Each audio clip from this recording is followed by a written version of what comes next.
Voila, it should work correctly now.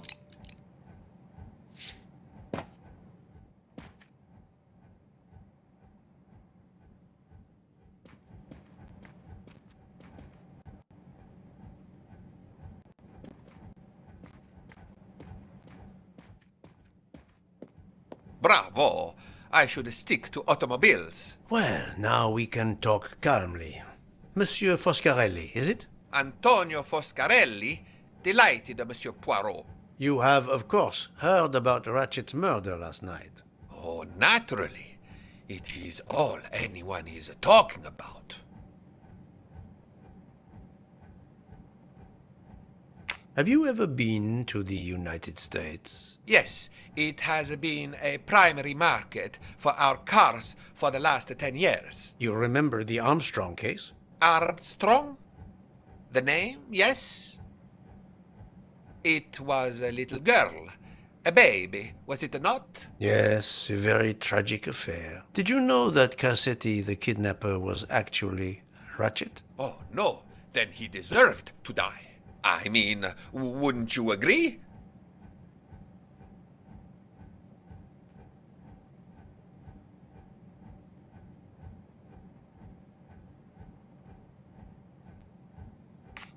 Can you tell me your movements on the night of the murder? I went to bed right after dinner, but I slept very badly. My roommate, Mr. Masterman, had a toothache. Oh, he moaned all night. It woke me up several times. Did you hear anything or notice anything unusual? No, nothing that I can think of. I stayed in my bed all night. Well, thank you, Mr. Foscarelli. I'm sorry I couldn't help more, signore. I remain at your disposal if you should need me.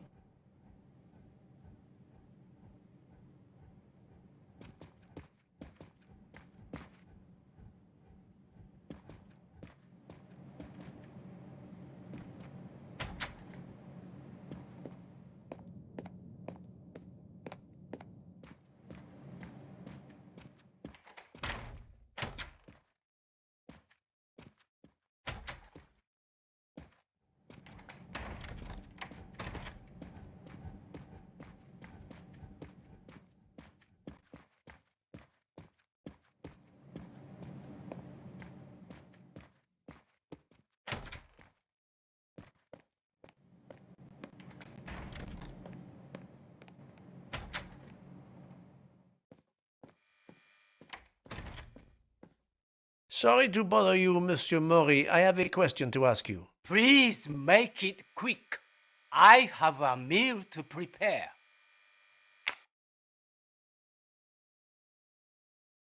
This handkerchief embroidered with an H, is it yours? No, I've never seen it before.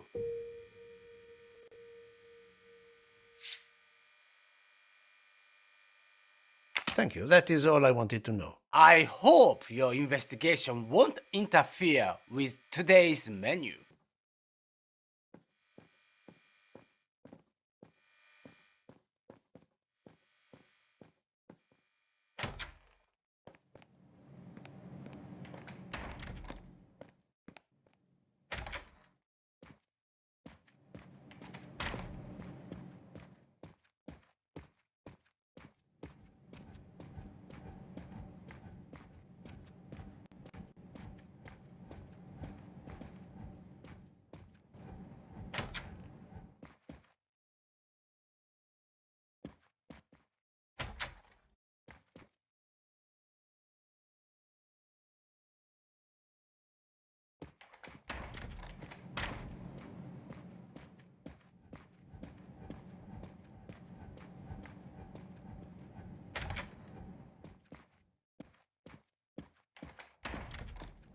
Enchanté, mademoiselle.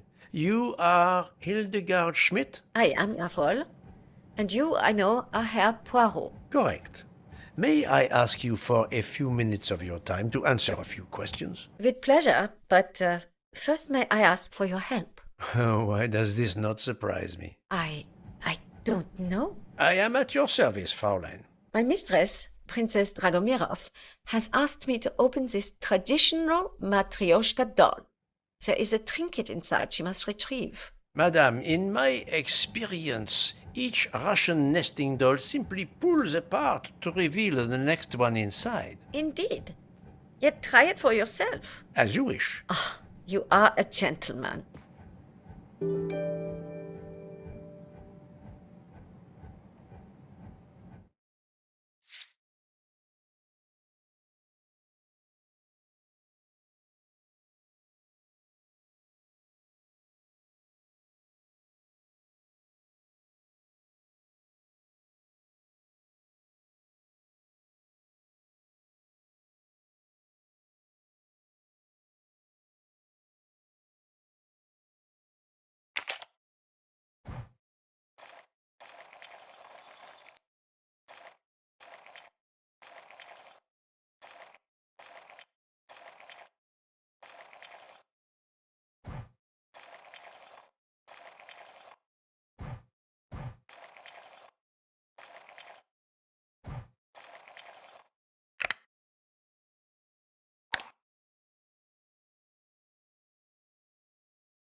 The inscription reads, "To my dearest friend."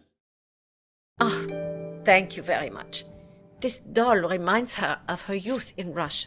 It was very hard under the Soviet regime, but thanks to her strength of will, she rose to be the head of a museum of antiquities in St. Petersburg. Even though she now lives in Berlin, it is said that the Kremlin still fears her. She must be a formidable woman indeed. You are her maid? I am her companion. I help her in her daily tasks, and I keep her company. Ah, forgive me. You will have heard of Ratchet's murder last night. Yes, of course. Everyone is talking about it. Can you tell me how you occupied your time last night? Just after we left Istanbul, I had tea with my roommate, Fräulein Locke. I went to dinner with the princess, and when I returned to my compartment, Fräulein Locke was already asleep. A little later, Herr Michel, the conductor, came to get me because Madame la Princesse needed my help. Her back troubles her. I massaged her for about an hour. Do you remember the time? Ah, I'm sorry. I do not, mein Herr. Have you lost a handkerchief embroidered with an H, madame? Oh, no, monsieur. I thought perhaps since your first name is Hildegard. It is not mine, I tell you. I could not afford something so nice. I have no idea who it belongs to. My apologies, I did not mean to alarm you.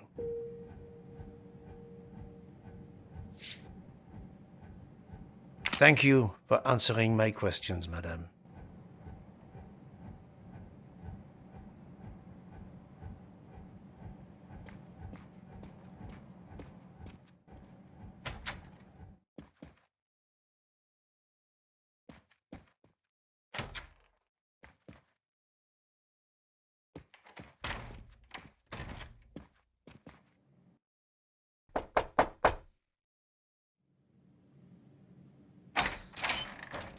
Monsieur, I am Hercule. I know who you are, Monsieur Poirot. What do you want? Answers to a simple question or two. All right, but quickly.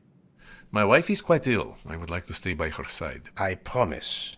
First of all, I imagine you know about the murder. Of course.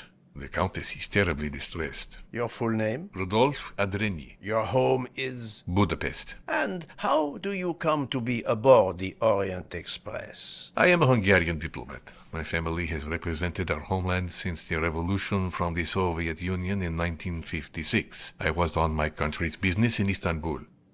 Business which I cannot discuss. And your wife often accompanies you on your diplomatic missions? Yes, and why not? Was there anything else you wanted to know?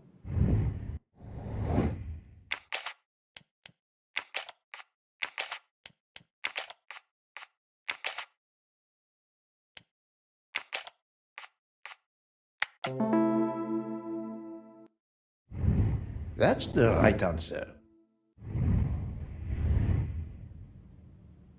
Can you tell me how you spent last night? I was in our compartment with my wife. She went to bed early. I played a video game on my phone. Around 11 o'clock in the evening, my wife woke up and couldn't get back to sleep. She took a sleeping pill. As for me, I went to bed soon after that and slept straight through until morning. Have you ever been to the United States? I was posted to the Hungarian embassy in Washington for a year. You knew perhaps the Armstrong family. Armstrong? Armstrong. It is difficult to recall. One meets so many people. It was the kidnapping of a child, a very sad affair. The culprit was the man on this train who called himself Ratchet, the one who was murdered last night. Indeed. It sounds like justice finally caught up with him. Thank you for your time. Now, I'd like to speak to your wife, if you don't mind. It's impossible. As I told you, my wife is very ill. Thank you, and good luck with the investigation. Eh bien, the good count does not appear to want me to talk to his wife.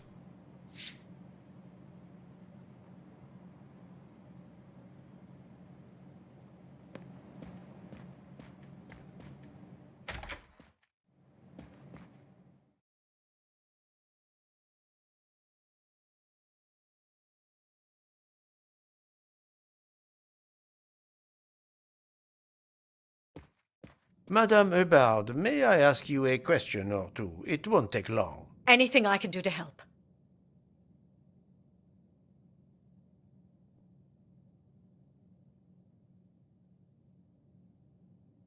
Have you misplaced a handkerchief recently? No, I don't think so. Why? We found a handkerchief embroidered with the letter H, so I thought it might have been yours. I'm sorry, but it's not. It may belong to Miss Schmidt, Princess Dragomirov's lady's maid. I believe her first name is Hildegard. It is a possibility. Anyone could be lying, of course. I thank you, madame.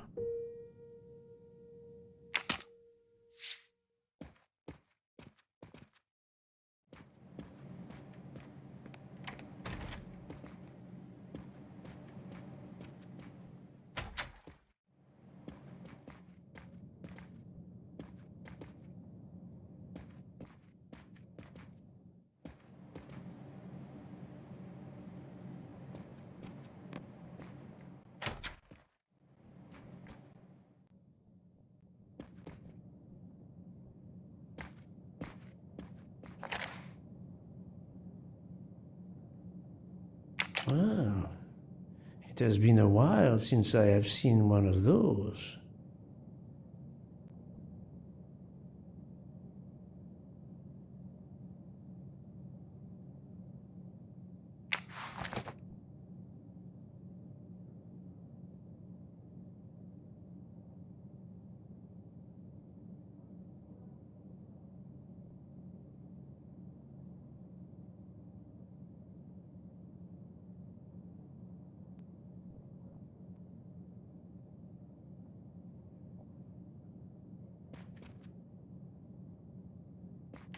Hello. Can I do something for you? Hello, Monsieur Hardman, I believe. You have heard of the murder? Cyrus Hardman. Yes, and the fact that there's been a murder is all over the train. You do not seem very concerned about it, monsieur. It's not the first murder I've run across. I had no idea the selling of toys was so dangerous. I did overhear you mention at dinner that this is your profession. Toy salesman is a cover. I'm a private detective, just like you, from the U.S.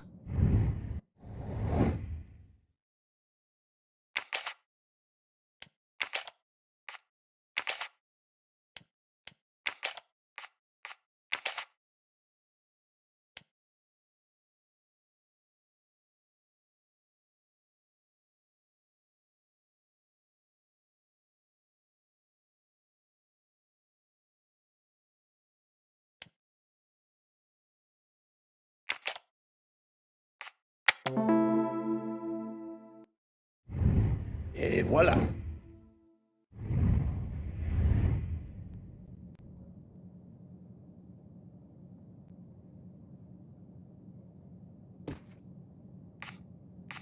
I did not expect to find another detective on this train. I just finished a job in Istanbul when I received an email from Ratchet. He hired me to protect him. Something you failed to do.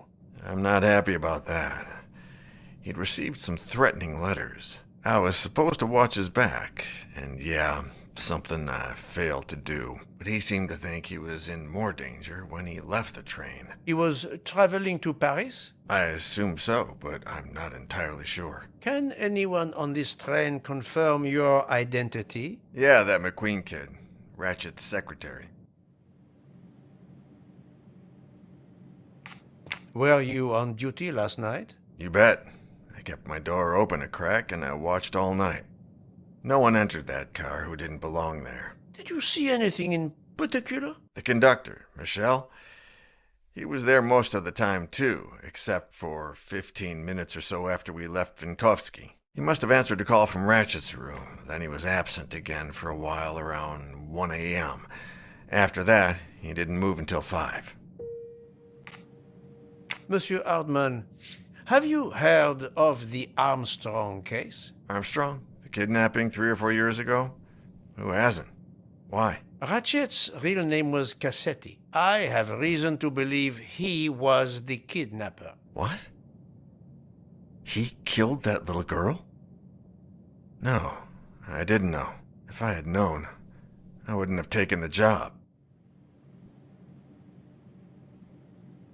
Do you have any idea who was behind the threatening letters? I don't know his name, but Ratchet told me he was a small man.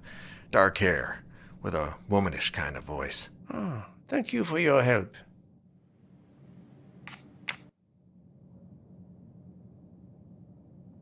Is this handkerchief embroidered with an H yours? Do I look like the kind of guy who would use a handkerchief like that?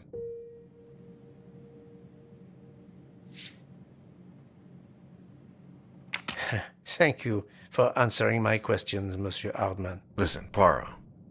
I know I fell down on the job, but if you need help, any at all, let me know. I'd like to make it right.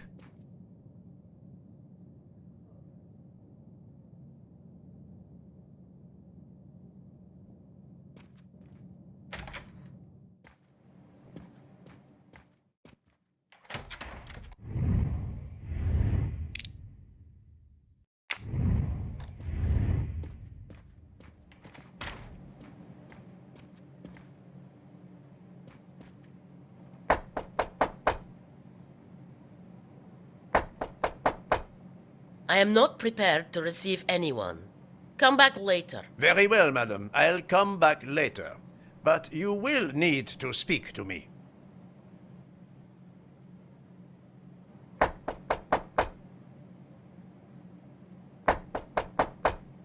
I am not prepared to receive anyone. Very well, madam.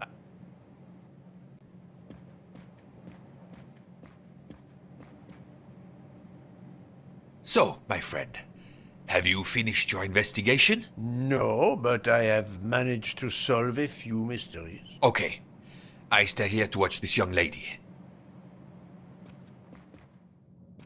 Excuse me, Doctor. May I ask you a question? Anything that can help the investigation, Mr. Poirot. I wanted to know what your first name is, Doctor. My name is Robert. Why? to find out if the handkerchief embroidered with an H could have been yours. I'm a doctor, Mr. Poirot. Cloth handkerchiefs are a playground for viruses. I would not touch one.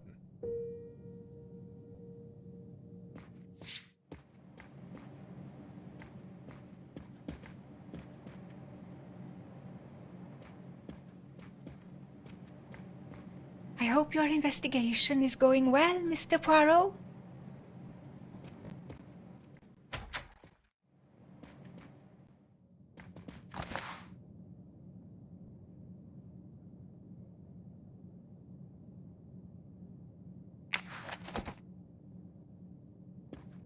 Ah, Monsieur McQueen, may I ask you a question? Anything I can do to help, Mr. Poirot?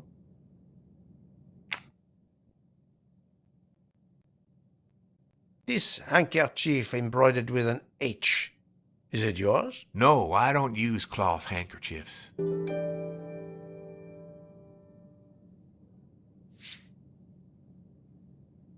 Thank you. I won't bother you anymore.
Monsieur, if I am to catch this murderer, I will need your help. My help?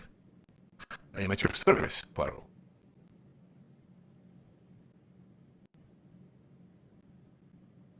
You are obviously a devoted husband, Count Andreni. My wife means the world to me. There were questions in Budapest about a Hungarian diplomat marrying an American woman. It did not deter you. I would have given up my position for her. I would think it is universal. Are you married, Mr. Poirot? No, I fear marriage is not for me. But her condition, is it very grave? She is suffering a bout of vertigo. You understand? The room spins. I think Dr. Constantine could help your wife. There is a doctor on this train? I did not know. Where is this doctor? I think Dr. Constantine is in the lounge car. If not, perhaps the conductor can tell you where he is. Very well, I will find him. Thank you very much.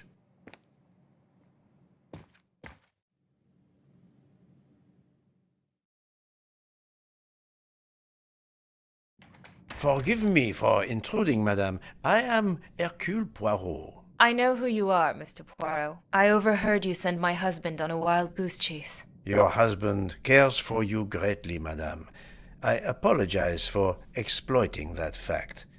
But the situation is urgent, and I need to ask you a few questions. Apology accepted.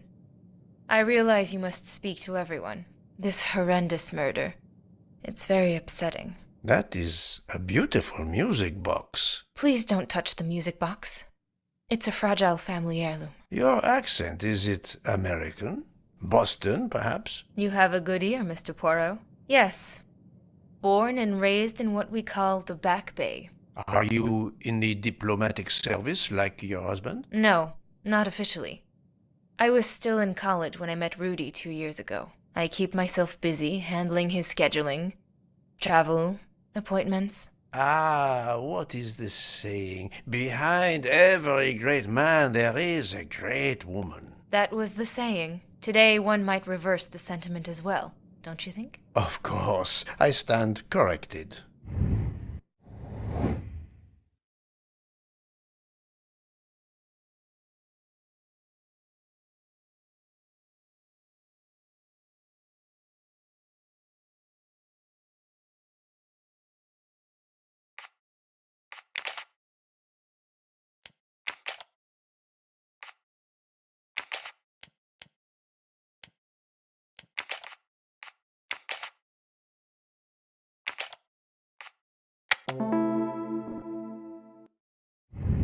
I'm right again. That happens to me a lot. A handkerchief embroidered with an H was found at the crime scene. By any chance, does your first name begin with an H? No, my first name is Elena, with an E. Can you tell me what you did last night? Well, my husband and I went to dinner. Then we came back here. We went to bed around 10 o'clock. I tried to sleep, but I couldn't, because of the shaking of the train. I suffer from vertigo. I finally took a sleeping pill, and that did the trick. When did the train's motion prevent you from sleeping? Between midnight and 2 a.m. I know because I must have looked at my watch about 10 times. I see.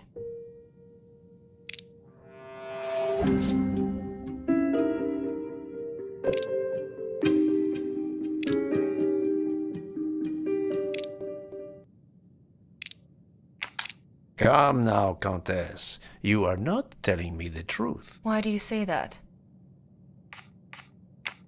The train stopped at 12:30 a.m. due to snow, so there was no shaking of the train. But you told me that it was the shaking that prevented you from sleeping. I don't know, you're confusing me. My vertigo. Madame, a man died last night. You can't talk nonsense just because you're sick. You are hiding something from me. How dare you? I didn't do anything wrong. I'm going to find my husband.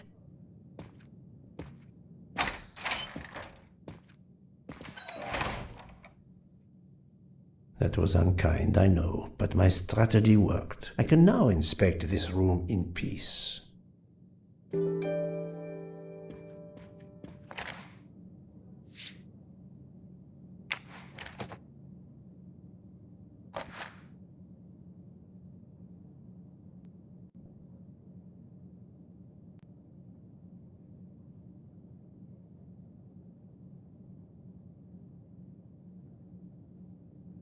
These must be the sleeping pills that Countess Andreni took last night.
For my beautiful young ladies, Helena and Sonia. Helena with an H. It's Countess Andreni with an older girl.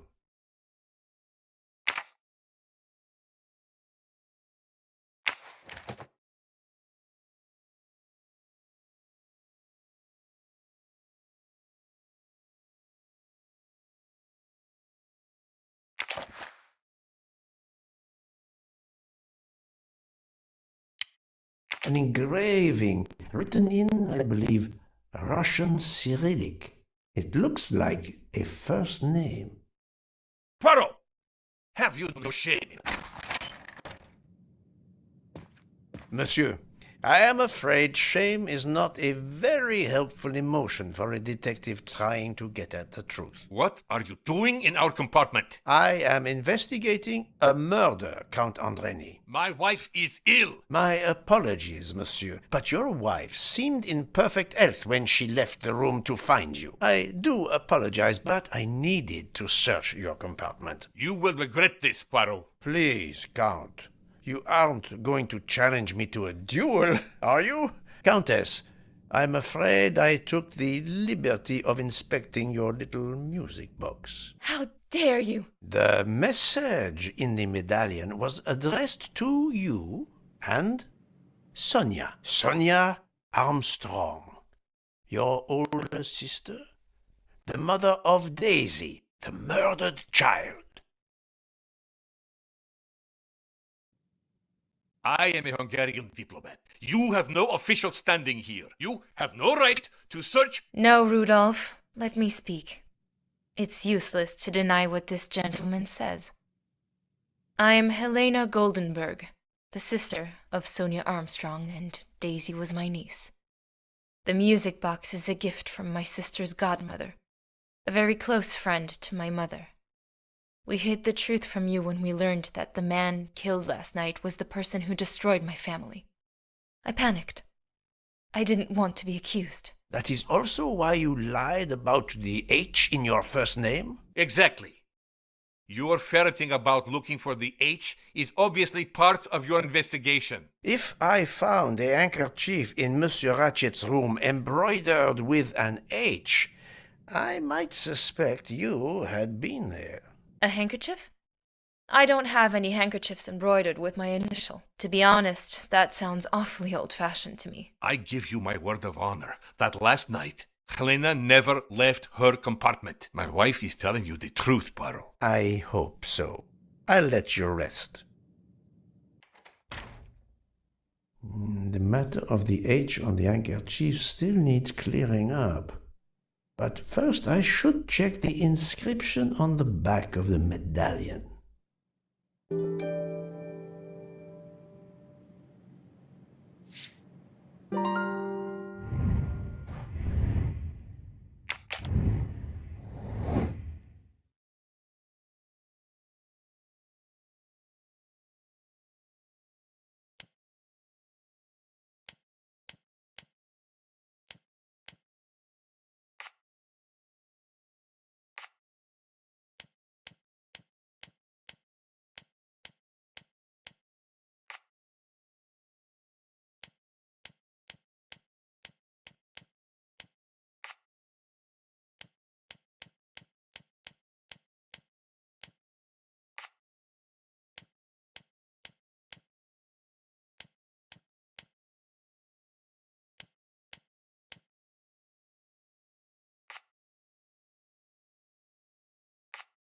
I must admit I'm not right this time.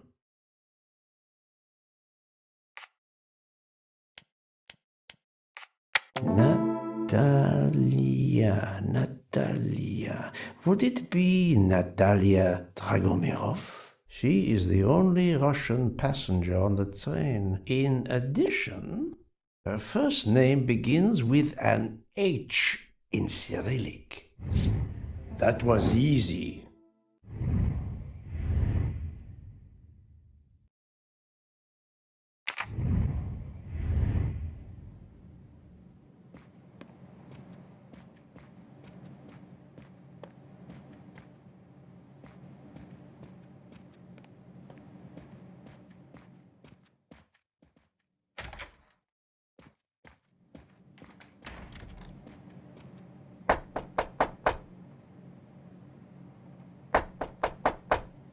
I am not prepared to receive anyone. Come back later. I'm sorry, madame, but a man has been murdered. I must ask you a few questions. You must have misunderstood me. I cannot speak to you just now. Madame, I know that Sonia Armstrong is your goddaughter. Come in, please. Please forgive my intrusion, madame, but I really must ask you some questions. Then ask. I'll answer if it pleases me. We have not been properly introduced, yet I have observed her a couple of times, so I can already deduce some things about her.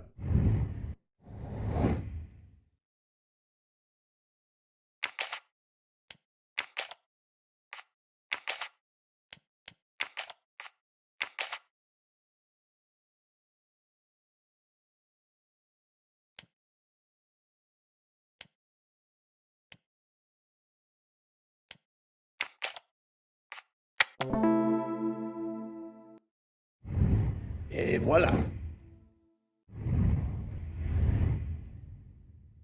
I will first ask you about last night. Will you tell me your movements? I went to bed just after dinner. I read until 11, then tried to sleep. Later I woke. What caused you to awaken? I suffer from back pain, a consequence of old age interfering with an active life. I called Schmidt around 12:45 a.m. to give me a massage. She did so until I fell asleep. How long was she with you? A good hour, I would say. I see. The first initial of your first name, Natalia, in the Cyrillic alphabet looks exactly like the letter H in the Latin alphabet. I'm Russian, Monsieur Poirot, and I was the head of a museum of antiquities in St. Petersburg for decades, until I moved to Berlin recently. I'm familiar with Cyrillic. This handkerchief is yours, isn't it? Yes, indeed. I lost it. It was found in Monsieur Ratchet's room. Can you explain to me why Madame Schmidt didn't identify the handkerchief? She must have known it was yours. Possibly to protect me. She is very loyal. Your next question will be, how did my handkerchief come to be lying by a murdered man's body? My reply to that is that I have no idea. That is not an answer, madame. It is all I am able to give you. I must tell you, Princess Dragomirov, I have discovered something astonishing. And that is? You are Sonia Armstrong's godmother. You make that sound like a revelation. I have never hidden the fact, monsieur. You knew Colonel Armstrong well, then? I knew him slightly, but his wife, Sonia Armstrong, was my goddaughter.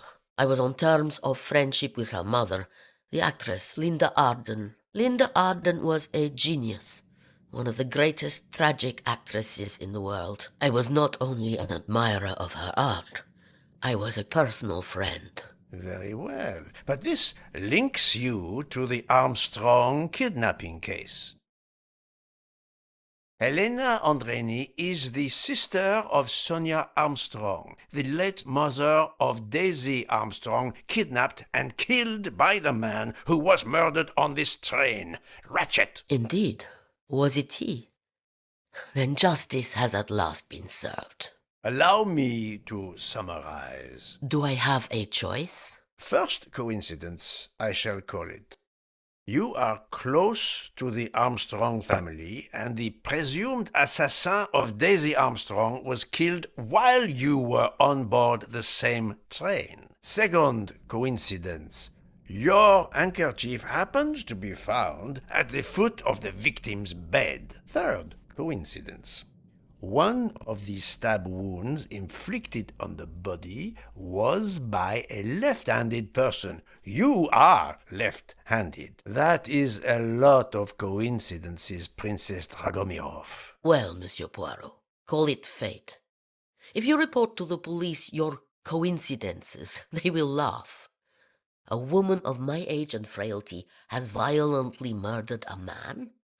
With how many potential witnesses who saw me doddering along the corridor in the middle of the night like Lady Macbeth? You are right, Princess. You could not work alone, which means you have one or more accomplices. And it is only a matter of time before I find out who they are. I would appreciate it if you would remove yourself from my room and take your fantasies with you.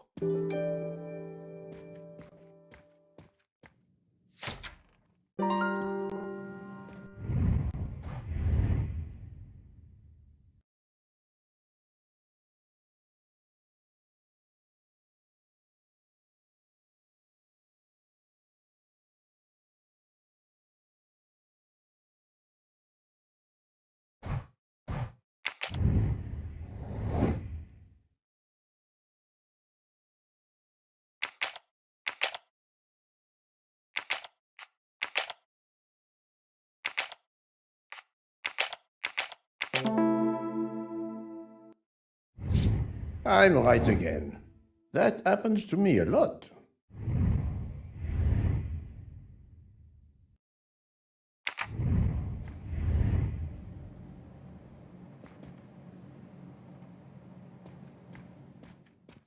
Привет! Привет!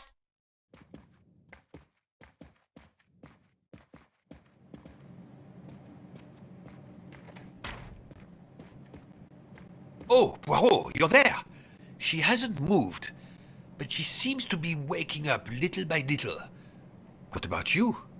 Your investigation progresses? I find myself helping everyone with their problems before they can help me with mine. I have shifted boxes, helped with hangovers, repaired an orange juicer, unlocked some Russian dolls, all so my investigation can proceed. Don't forget the dessert recipe. How can I? Truly, the labors of Hercules. My friend, I would rather clean out the Orient stables. Yet, I have managed to solve a few mysteries. Oh, tell me everything. The embroidered handkerchief belongs to Princess Dragomirov. I also found out that she was Sonia Armstrong's godmother. On the same train with the little girl's murderer? Exactly. Also, Elena Andreni is the younger sister of Sonia Armstrong, Daisy's mother. Another passenger connected to the Armstrong case? Yes, Book. What are the odds, do you think? But I cannot see either woman stabbing Ratchet over and over again in a frenzy. And they apparently have alibis.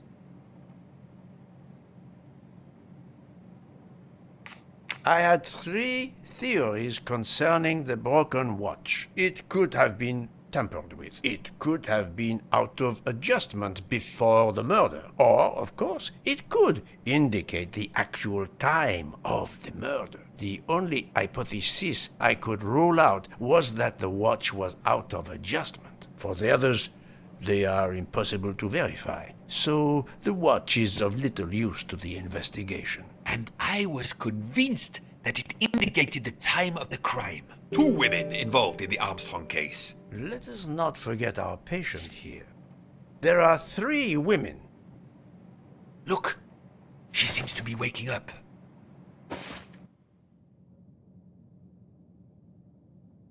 What's happening to me? Did I fall asleep again? Indeed, Mademoiselle Locke. Did you take any medication? Sleeping pills, for example? No, I never use sleeping pills. I inspected your cup. You can clearly see that there is a residue of something at the bottom. I'm sure a lab test would confirm you were drugged. Most likely an overdose. That would explain your battle to shake off the effects. You think Fräulein Schmidt did it? She certainly had the most opportunity, but why would she? But no one knew who I was. It's impossible that someone deliberately targeted me.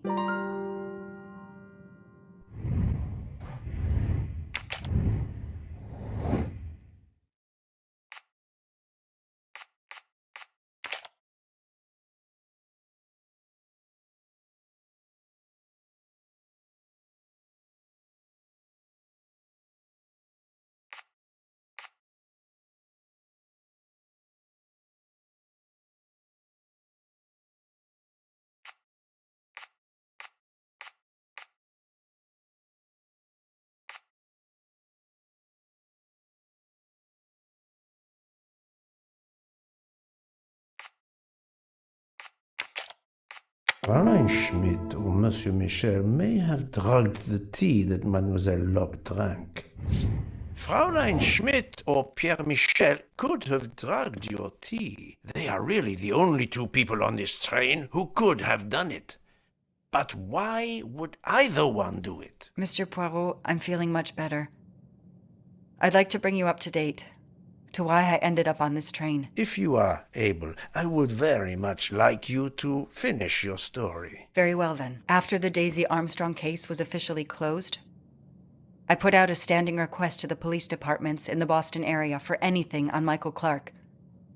But he didn't turn up on their radar. I even set up an anonymous tip line for news about Clark. That's how I met Braid, a sketchy contact on the dark web, but they found nothing I could use.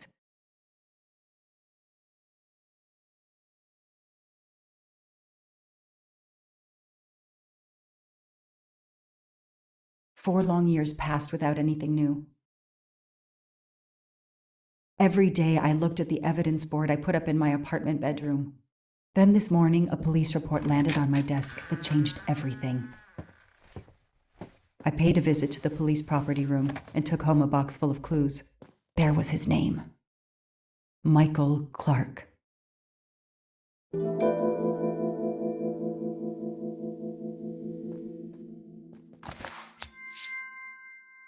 Shiny facial hair. The good news is that it's gold.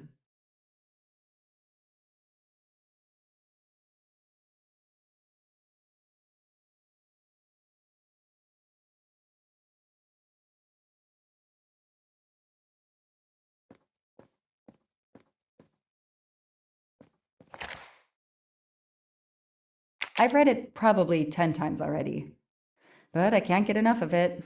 Don't know why. Maybe because it helps me sleep?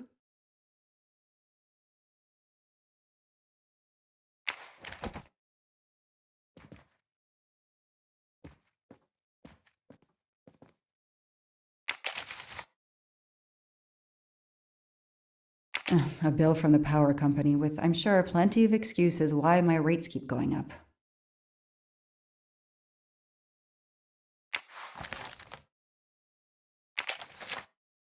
Travel. For the discriminating traveler. Also for the overworked detective who never seems to have time for a vacation. Well, I can dream, can't I?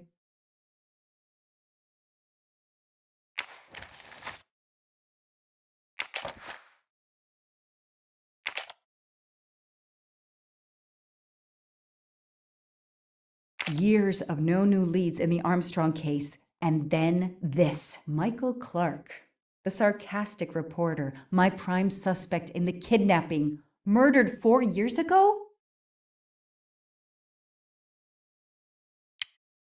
This is Michael Clark? He doesn't look anything like the journalist I interviewed. Michael, you have earned a place on my evidence board.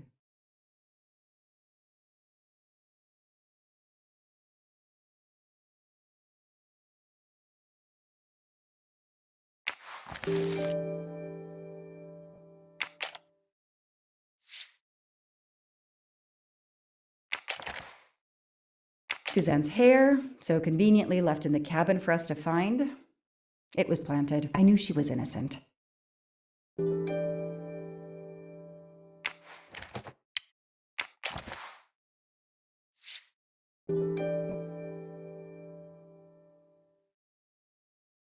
The only fingerprints found on the bottle were Suzanne's.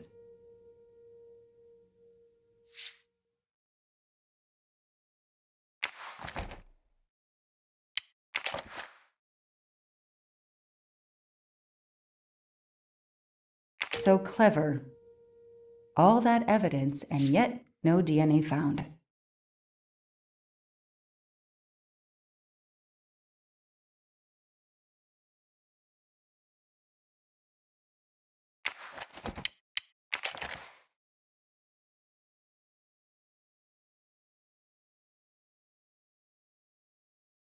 Fluffy.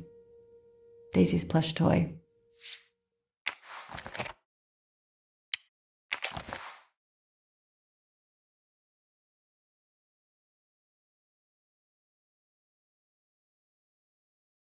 The lab team found this keychain in the cabin, But they wouldn't have bothered to examine the keys once the DA shut down the investigation. The keys were just tossed in the evidence box along with everything else. It's too unusual not to demand a closer look.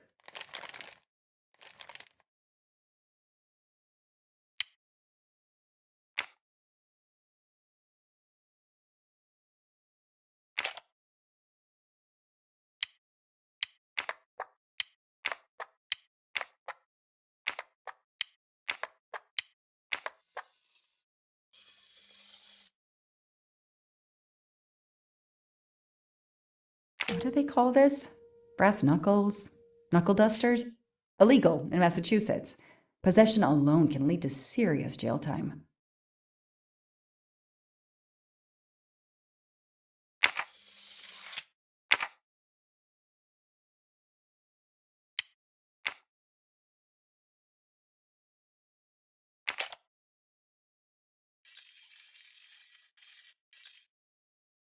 A key knife.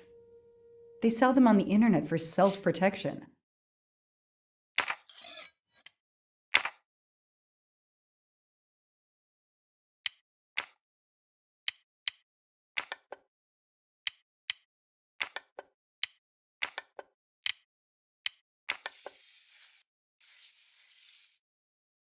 What do we find? A capsule and a smell. Bitter almonds. Cyanide.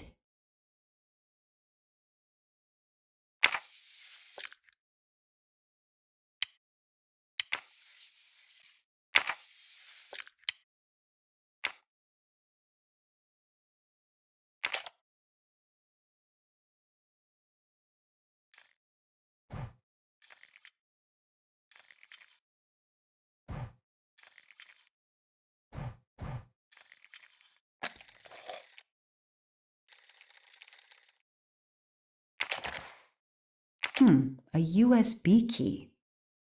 Let's plug it into my PC and see what nasty little secret it contains.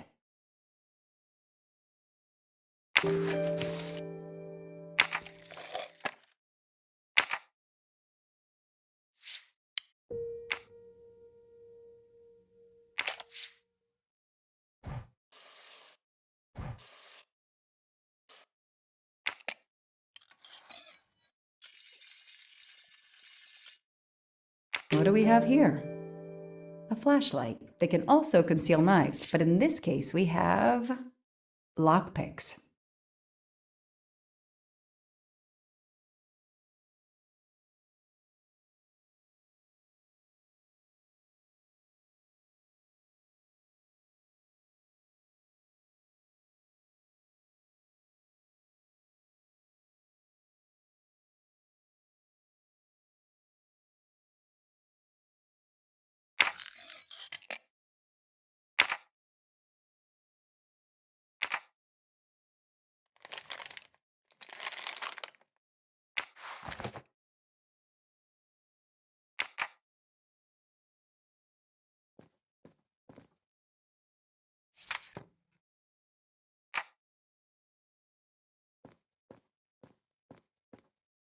I know I have to stop printing. It's bad for the planet.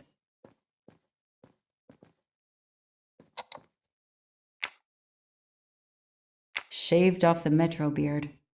But I'd recognize that smug bastard anywhere. The man I interviewed 4 years ago posing as Michael Clark. This goes on the board.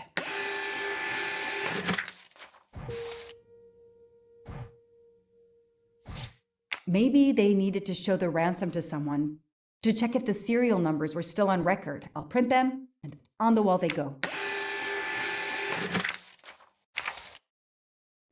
Absolutely nothing on this Cassetti. His driver's license is almost surely a fake.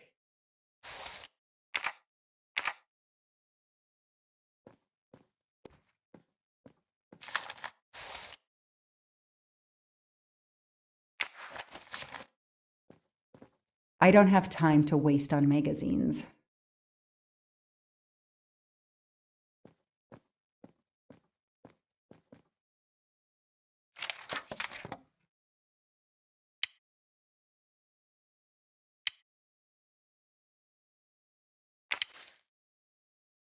This tattoo is the same on both pictures.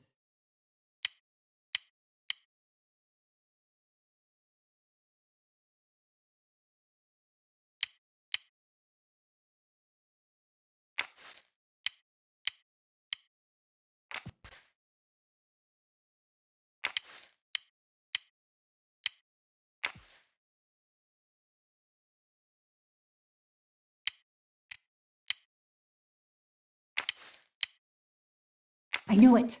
The faces don't match at all. They are clearly two different men. I should run facial recognition on my computer.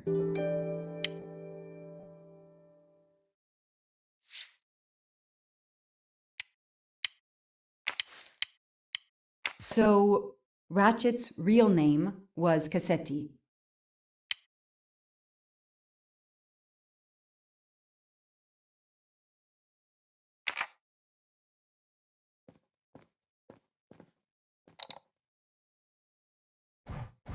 Okay, the real Michael Clark has been dead for years. Let's see if the photo of the fake Michael Clark matches someone in the database of known criminals. I've tried this several times in the past few years, but came up empty.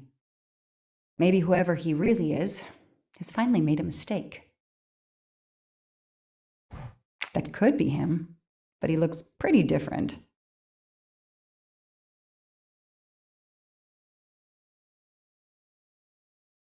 Yes, he seems different at first glance, but still it's the same person. That's it! Good!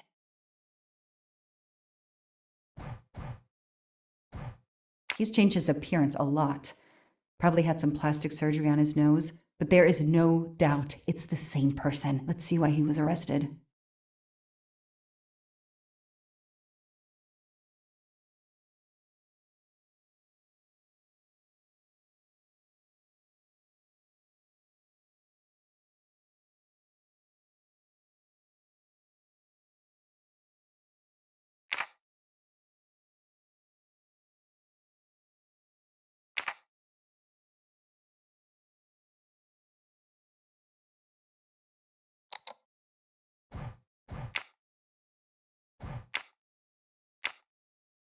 Mr. Ratchet, you didn't just steal statuettes. What recent information does the database have on you?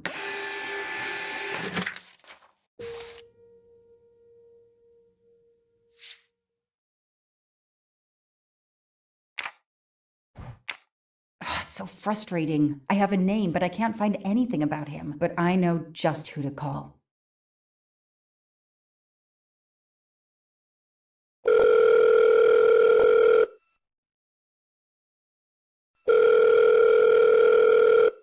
Robot Defense League, we are monitoring this call. Hello, Braid. Long time.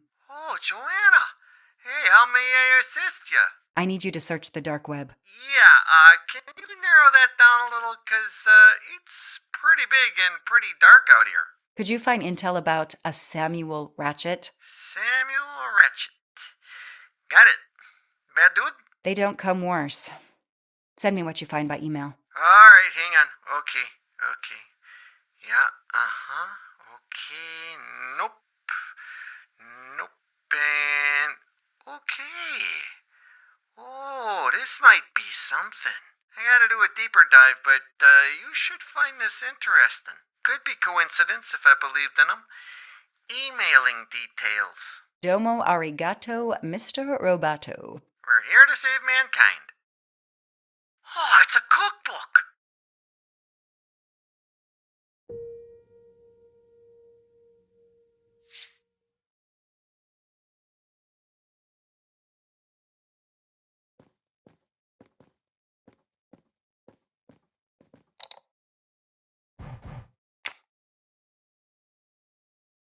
The Orient Express. I'm going to print these tickets and put them on the board.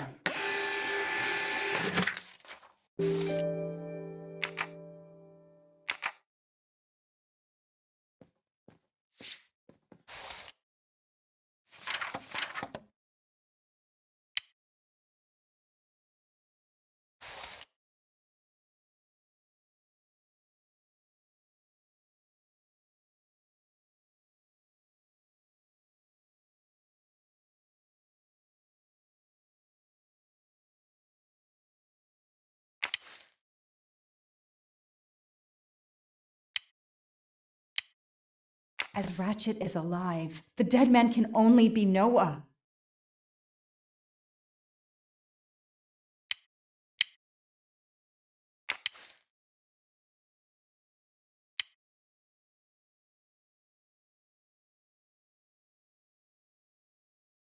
Goodbye, Michael Clark. Hello, Samuel Ratchet, the man who stole your identity and your life.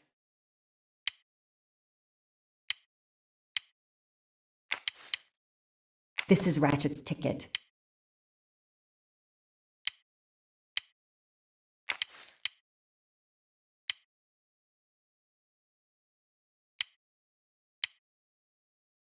The person traveling with Ratchet has the same last name as my district attorney during the Armstrong case?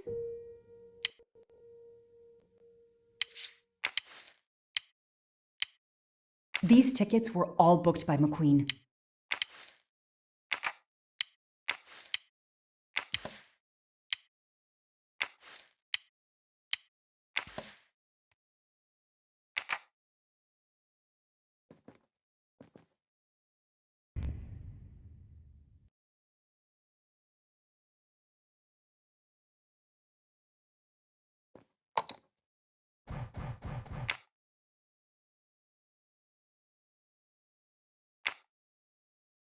I knew it. He's the son of my former DA. He goes on the evidence board.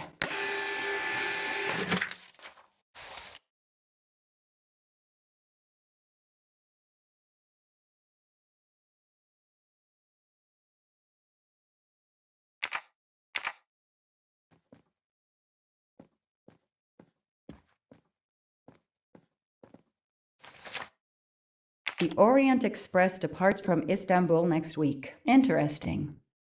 I'll put it on the board. The event? Some old train. But that face, that man.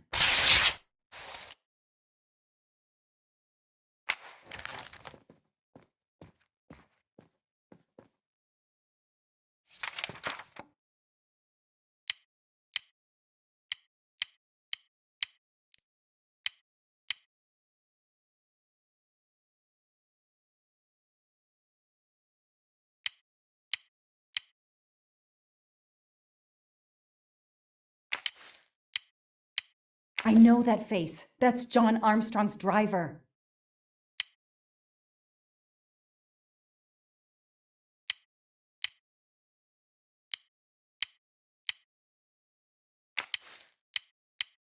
Hector McQueen is the son of District Attorney McQueen.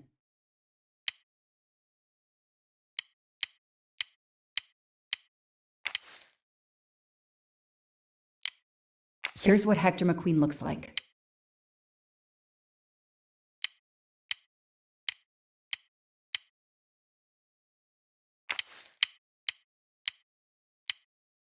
This guy works for Ratchet, and if that's a coincidence, I'll eat my badge.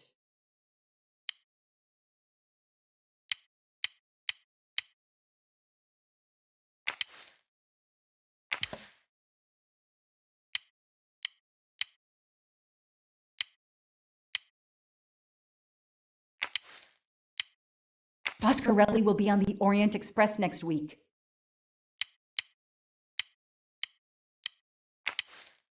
Next week, a certain Edward Masterman will be on the Orient Express.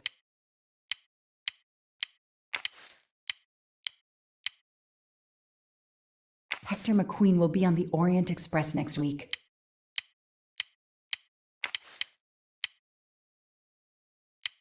Ratchet will be traveling on the Orient Express in a week. Damn, Ratchet is taking the Orient Express next week. McQueen, the district attorney's son, is too. Foscarelli, the Armstrong chauffeur, is too. It can't be a coincidence. McQueen and Foscarelli must have decided to take revenge and will undoubtedly attack Ratchet on this train. I have to be on the Orient Express to stop them. And above all, I must stop Ratchet. But I can't do it in Istanbul because there's no extradition treaty with the United States. Ratchet can never be judged in the US without an extradition treaty. I'll have to wait until he's in Paris to have him arrested.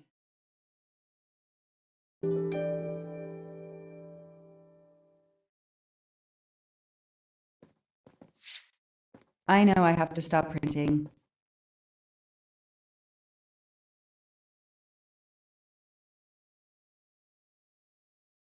Every compartment is taken for this special anniversary journey. It's impossible to find a ticket. What can I do? Let's find out who's traveling on the Orient Express. Time to call Braid.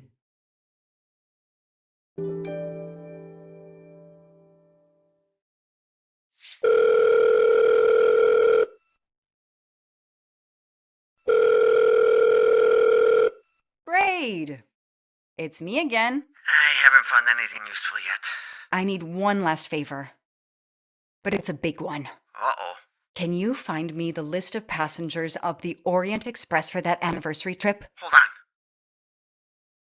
Jeez, their IT is surprisingly good. Maybe because of the big event. I found the list, but they sealed my back door as I was starting to capture it. Oh no. Whoa, calm down. I got one name. Female. The name I got before they kicked me off the server was Stacy Johnson. Do you feel like a Stacy Johnson? The question is, how is she going to feel about helping me? That's one you'll have to figure out for yourself. I gotta go back to weaving my magic on the web.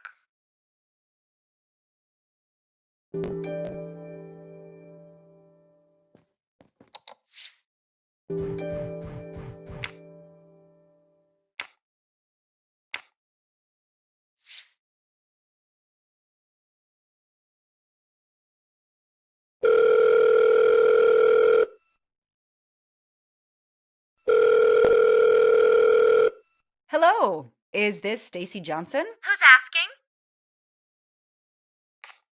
My name is Joanna. I'm a police detective. And I'm just an actress. Now what did I do wrong? Nothing. I need your help. I need to take your place in the Orient Express. Is this a joke? No way. Do you remember the Armstrong kidnapping? Of course I do. That poor little girl. I'm a police officer. I have a new lead that may help me find her killer. Wait, didn't they prove it was the nanny? I have found compelling new evidence. I've reopened my investigation. You know, I had my doubts about the murderous nanny. I played a nanny a couple years ago in a slasher. I was killed in the first episode, but it got me interested in helping kids. Stacy, please. You say you help kids? Well, I joined a couple of associations who are trying to help underprivileged kids. If this little girl's real killer is still out there somewhere, I'd do anything I could to help. Getting me on that train will help more than you can imagine. So, you want my ticket for the Orient Express? But I booked it months ago. I was so much looking forward to this trip.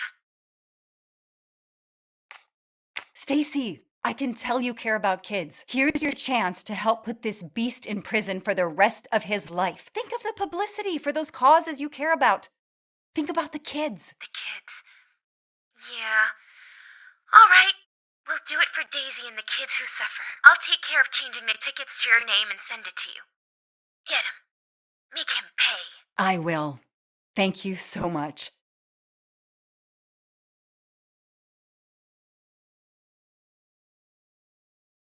Stacy was as good as her word. I received the ticket.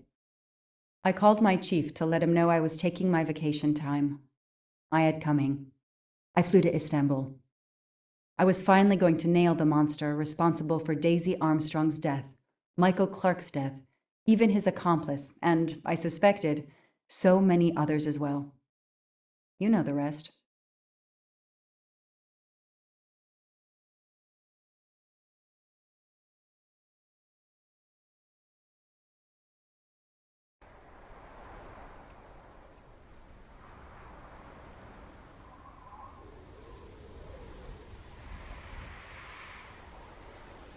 And that's how I found myself on this train, on Ratchet's trail. The rest, you know. My identity is easily checked with the Berkshire Police. Thank you for your detailed account, Mademoiselle Locke. In addition to giving us crucial details of the investigation, you have made it clear that there are many who might wish to see Ratchet dead. I know you are innocent. Your forthright testimony and your movements, or lack of them, last night, eliminate you from our list of suspects. I agree, without a doubt. Another detective will be great help to the investigation. Book. Although my friend certainly does not need any help. You are too kind. Thank you for believing me. I'd like to help in any way I can. Do not worry, Mademoiselle Locke. Already I see things more clearly. It's obvious whoever drugged you was trying to derail your investigation. You mean the person who did this to me is Ratchet's killer? Both Monsieur Michel and Fraulein Schmidt had the means and opportunity to drug you. While you get your strength back, I intend to interview them. Excellent idea, my friend. All this excitement has whetted my appetite. I'm sure Mademoiselle Locke won't say no to a good, invigorating meal.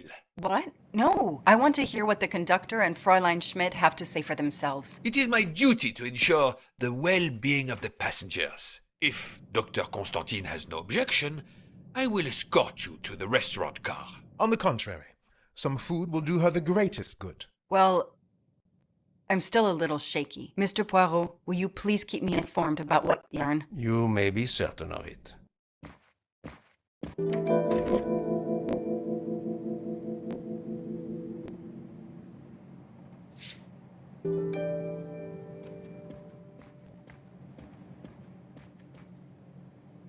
All that snow.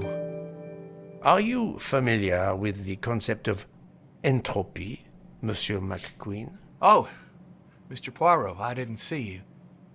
Entropy? Randomness in a system or something? Yes, unpredictability. Even the best laid plans can go astray, thanks to something as simple as... An unexpected passenger? perhaps, or snow.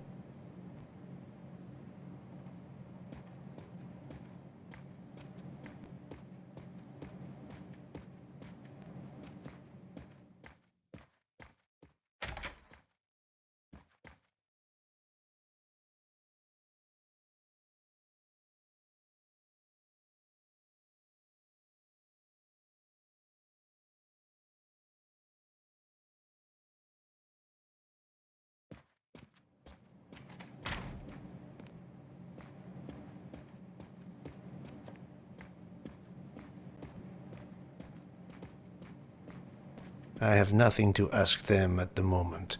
I should leave them alone.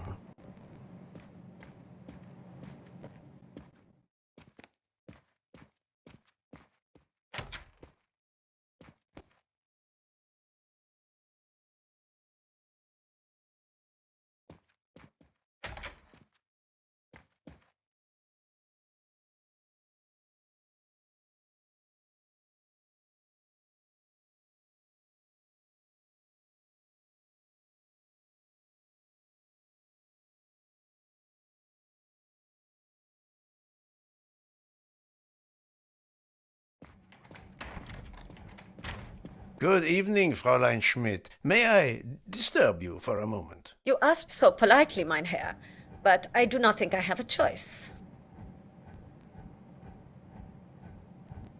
I wanted to let you know that your roommate, Mademoiselle Locke, is awake. Ah, yes, I'm glad to hear that. I was worried about her.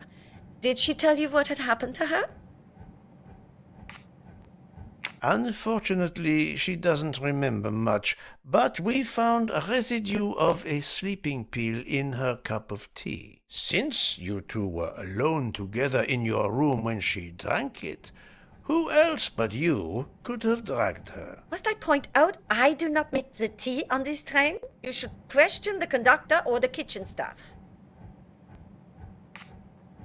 Mademoiselle Locke could have died. Whoever drugged her must not feel any empathy for their fellow human beings, given the dose that Mademoiselle Locke ingested. She was close to death. Oh, my God. What did I do? I didn't want to hurt her. Just have her sleep for a few hours while we had time. We? Time for what? Time for what, Madame Schmidt? You think I feel nothing? Nothing? That poor, poor little girl. Indeed, that poor, poor little girl. Fräulein Schmidt is somehow connected to the Armstrong case.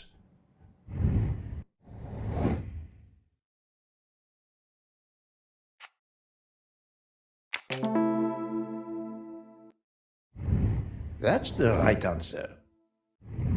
Fräulein Schmidt, I have a certain reputation for sniffing out... I am not a murderer. Forgive me, but I was going to say brilliant chefs. You were the Armstrong family's cook, were you not? But yes, I was the cook of that lovely, lovely family. I'm sorry, but I must ask you to give me some time to collect myself. It wasn't supposed to be like this, my darling, my poor darling child. I will give you that time, Fräulein. You have given me much more in exchange. I must check in with my other suspects to make certain I have all the pieces of the puzzle in my possession.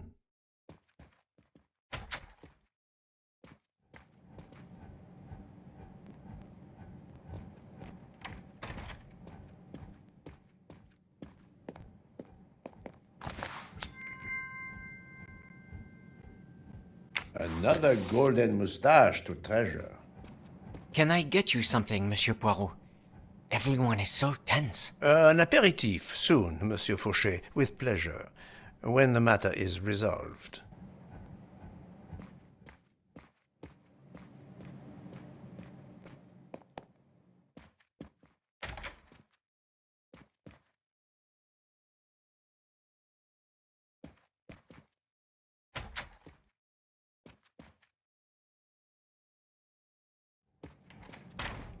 You're right, Mr. Book. This dessert is delicious. I'm glad we didn't wait for dinner. I promise the entrée will be superb as well.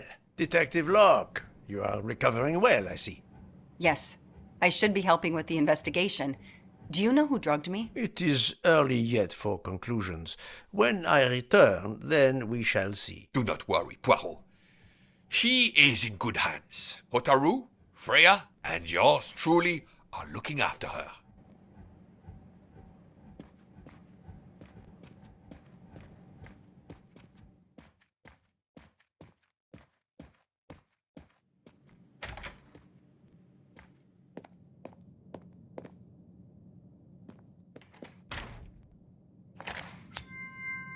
Another delightful trophy for my collection.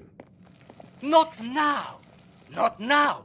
I have a dinner to prepare. Would you interrupt Michelangelo or Da Vinci?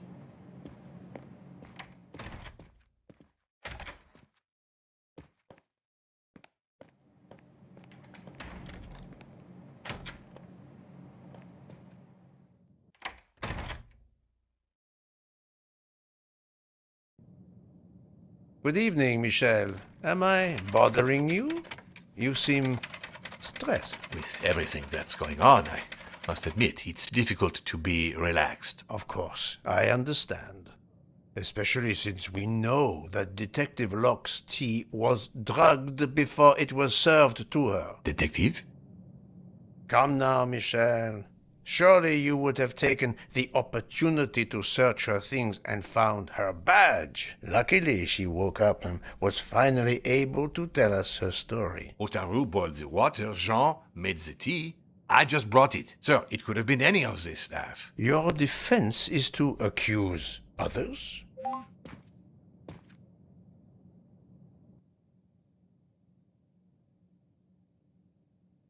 You have a network connection? No, unfortunately. It's just an automatic reminder to pay my rent. I always forget, and my landlord complains. Pierre Michel had to be involved in the murder. The drugged tea, his post at the end of the hall, and now I know why I know more than one of those people on the screen.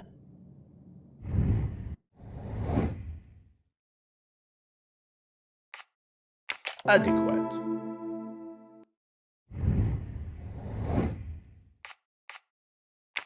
Yes.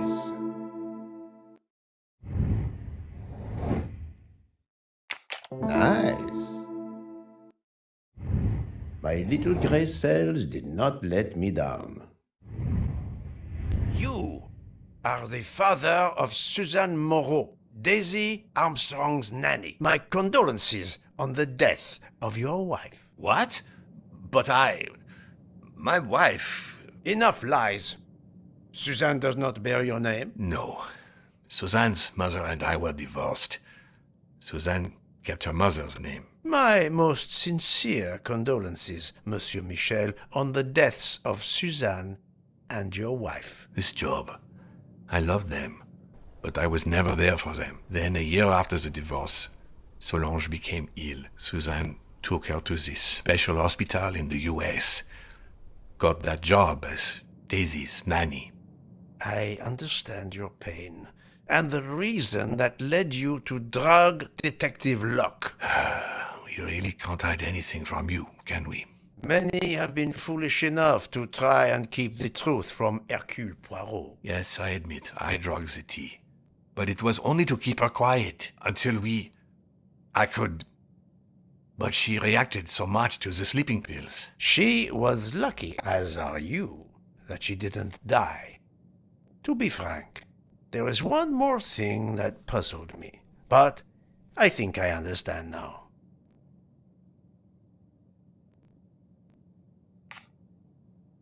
Monsieur Hardman was Suzanne's fiancé. Huh. I have the impression my whole life to you is an open book. Yes, Cyrus was my daughter's fiancé. I almost consider Cyrus as my own son. Of course, much more is clear now. I have been patient long enough. It is time to go and see what all the commotion is next door.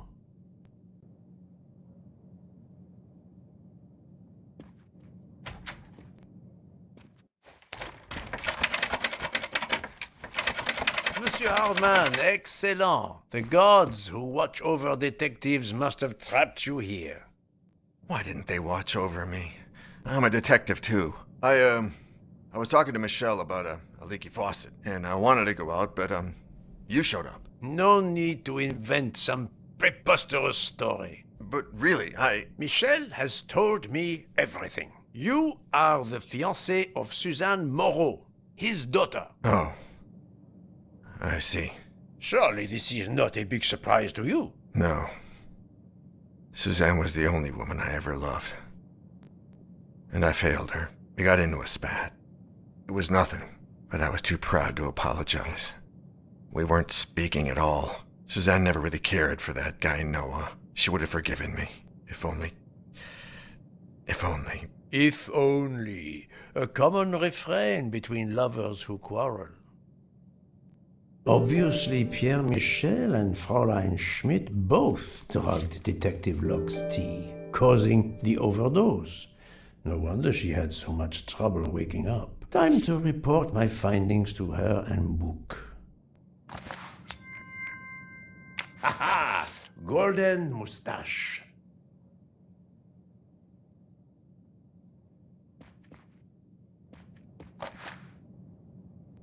I wonder if our master chef gets his recipes from a game.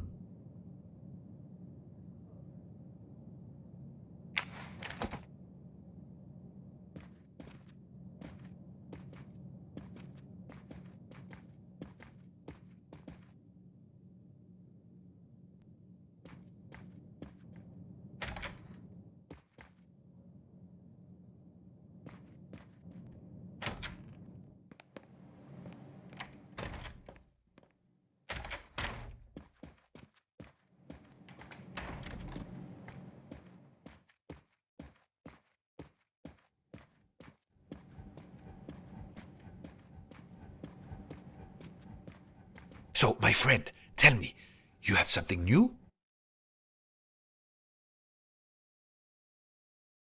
Mademoiselle Locke, I know who drugged you.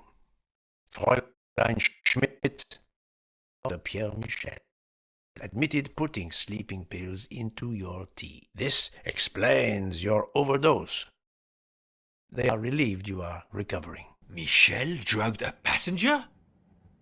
On behalf of the company, I offer my apologies to you, Mademoiselle Locke. Michel will answer for this outrage. Both of them? I was pretty sure about Fräulein Schmidt, but I admit that I did not suspect the conductor. I have uncovered multiple connections with the Armstrong case. Pierre Michel is the father of Suzanne Moreau, little Daisy's nanny, and Monsieur Hardman was Suzanne's fiancé. As for Hildegard Schmidt, she was the cook of the Armstrong family. What a coincidence, don't you think? But it's incredible! What are the odds that so many people linked to that tragic affair ended up on the same train? About the same as you winning the lottery, my friend. I wasn't the officer who interviewed Fräulein Schmidt back then, so she couldn't recognize me here on the train. How could they know who I was? There were other passengers who might have. Or she may have seen you when you visited the Armstrong home. It is now clear to me that some of the clues to this elaborate plot were staged for my benefit.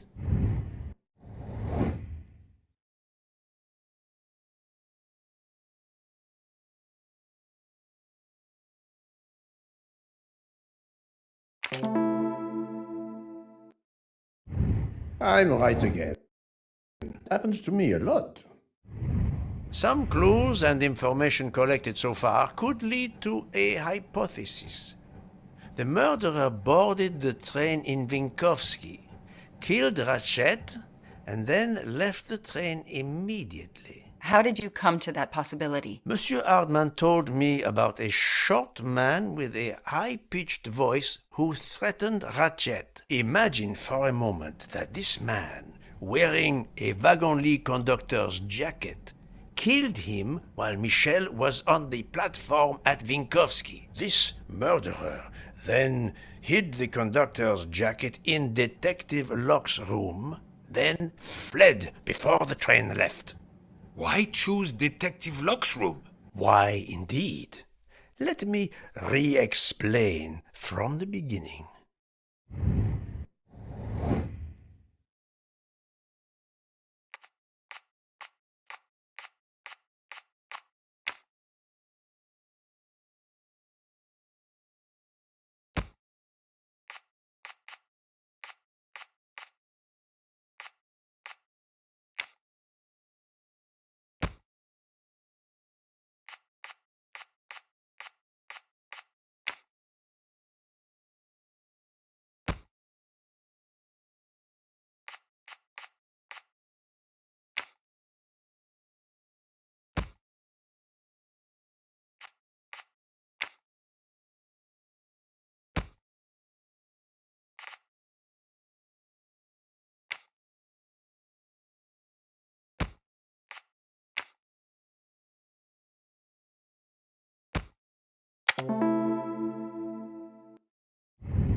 That was easy.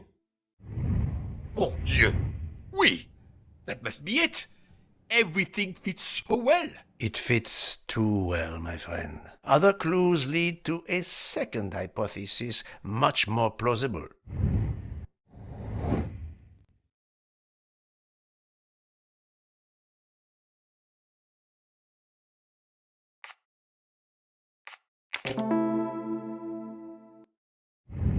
Et voilà. So, we have multiple murderers, all related to the Armstrong case. The murderer from Vinkovsky was a fabrication to turn suspicion away from those on the train. They expect the investigation to be led by some small-town official who could easily be misled. Mr. Poirot? Detective Locke, forgive me. You are an obvious exception. You tracked Ratchet with the tenacity of a bloodhound. Unfortunately for the killers, they not only had you to deal with, but now they had, and I say this with all modesty, the world's greatest detective, Hercule Poirot, dropped into the midst of their meticulous planning. Multiple murderers? Multiple detectives? Poirot, please take pity on me.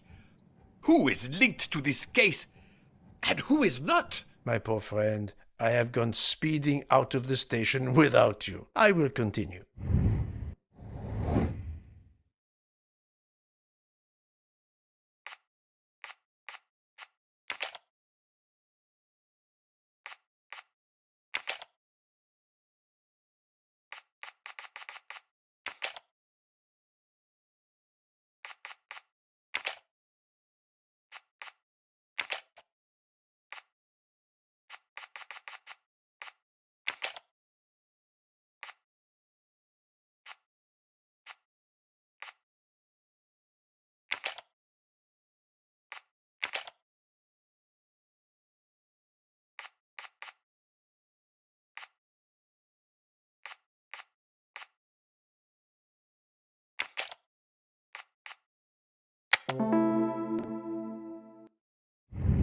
That's the right answer. Monsieur Hardman and Monsieur McQueen are all linked to the Armstrong case. I also know that Sonia Armstrong's sister and godmother, Countess Andreni and Princess Dragomirov, are on this train. And finally, Detective Locke discovered that Mr. Foscarelli was the Armstrong chauffeur. If we add Detective Luck and Ratchet, of the 12 passengers in that coach, 9 have a connection with the Armstrong case. What next, Poirot? Or should I say, who next? It is time to summon everyone. Everyone? Even Dr. Constantine? The train crew other than Michel? Dr. Constantine, yes. I will need him. But we don't want the others as witnesses. I will see that their duties keep them occupied elsewhere. Excellent. I have always thought this moment in a case is much like Rodin unveiling the thinker before a captivated audience. A work of art. You not felt that way, Detective? No, Mr. Poirot. I'm happy just to slap the cuffs on him. Well, there is some artistry in that as well, I suppose. Where would you like the unveiling, Poirot? The lounge? Perfect. Then I will gather all the passengers in the lounge.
Monsieur Bouc, are the train crew locked in their quarters? Yes, they are. Then the stage is set for the final act. Ladies and gentlemen, I have gathered you together to hear my reconstruction of the murder of Samuel Edward Ratchet, also known as Cassetti. There is not one, but 2 possible solutions of the crime. I shall put them both before you, and I shall ask Monsieur Bouc and Dr. Constantine here to judge which solution is the correct one. 2 solutions? Mr. Poirot, I am hardly qualified. Nevertheless, your assistance is required.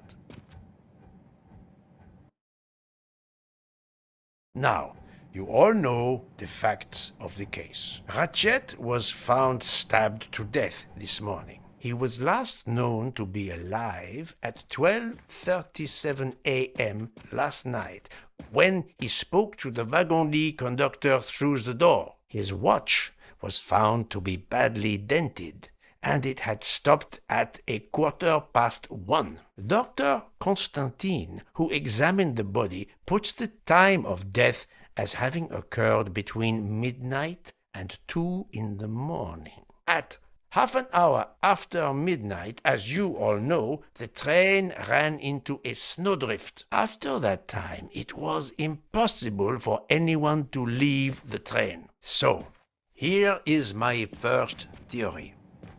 The enemy, as Ratchet expected, joined the train at Vinkovsky by the door left open by Captain Arbuthnot and Monsieur McQueen, who had just descended to the platform. He was equipped with a wagon-lit jacket, which he wore over his ordinary clothes, and a pass key which enabled him to gain access to Ratchet's compartment in spite of the doors being locked. Ratchet was under the influence of a sleeping draught. This man stabbed him with great ferocity, 12 wounds in all. He left the compartment through the communicating door to Madame Hubbard's compartment. Yes, that's so. Scared me half out of my wits. The murderer thrust the dagger he had used into Mrs. Hubbard's handbag in passing.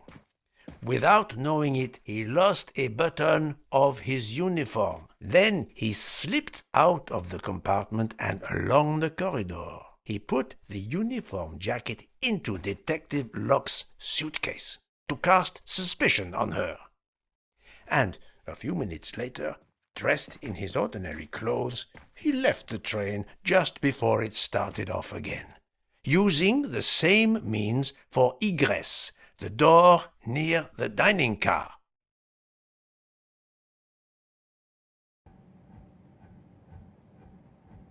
That is the first hypothesis.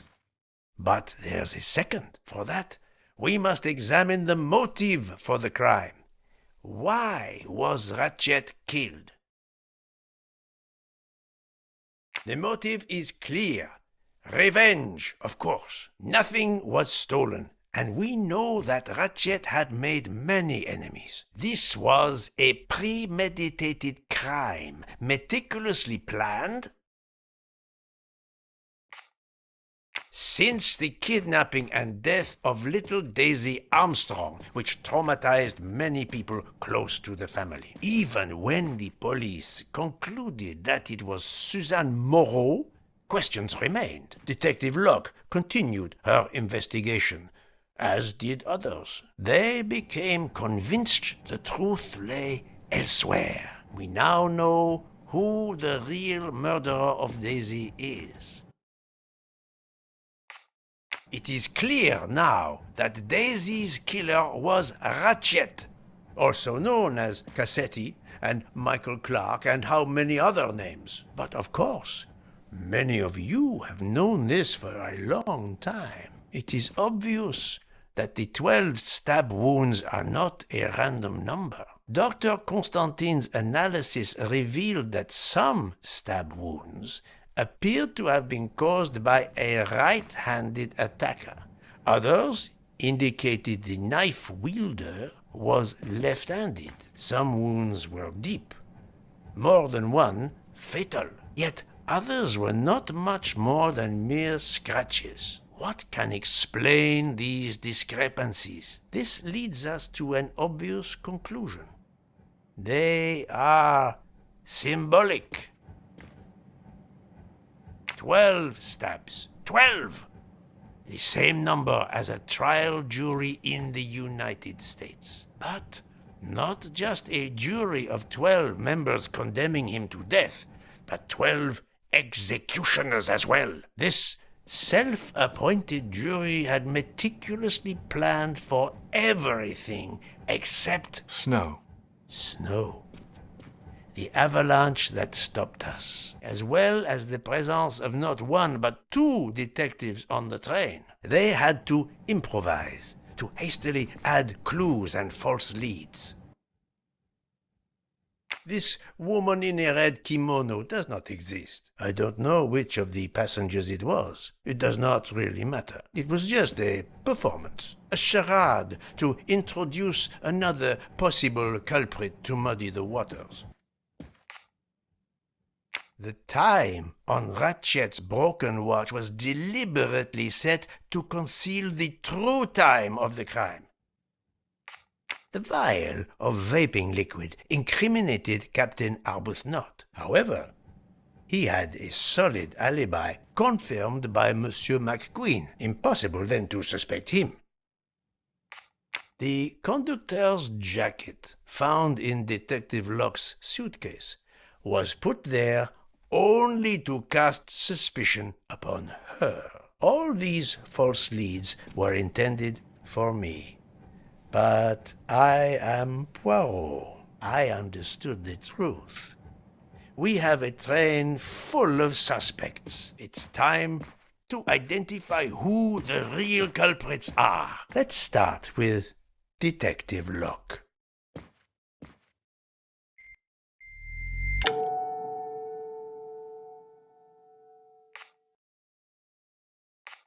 Planting the conductor's jacket in her suitcase was an attempt to implicate Detective Locke, but she couldn't fake her drugged condition.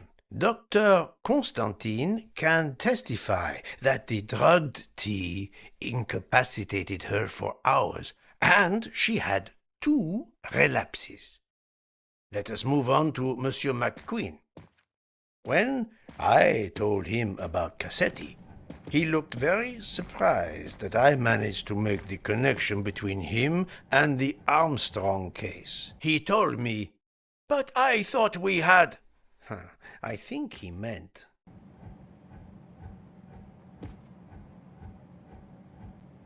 "You thought you didn't leave any real clues linking the murder to the Armstrong kidnapping. Moreover, you insisted that Ratchet did not speak French when you knew I had heard a voice calling out in French that was supposed to be Ratchet."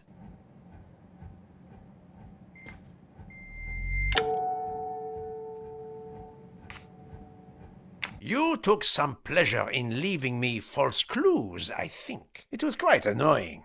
But you told me yourself that your father was the district attorney who handled the Armstrong case. The case haunted my father. At first, he believed Suzanne Moreau had helped her boyfriend, Noah, to kidnap Daisy, even though there were questions that went unanswered, and a young policewoman refused to let it go, continuing to find discrepancies, but never enough to reopen the official investigation. That policewoman sits there. Her name is Joanna Locke. Then tell him.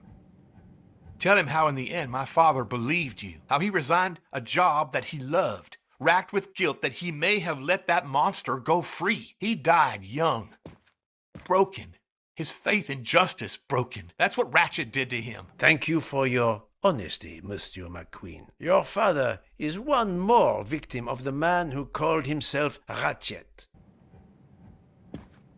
Now I will turn to Ratchet's valet, Monsieur Masterman.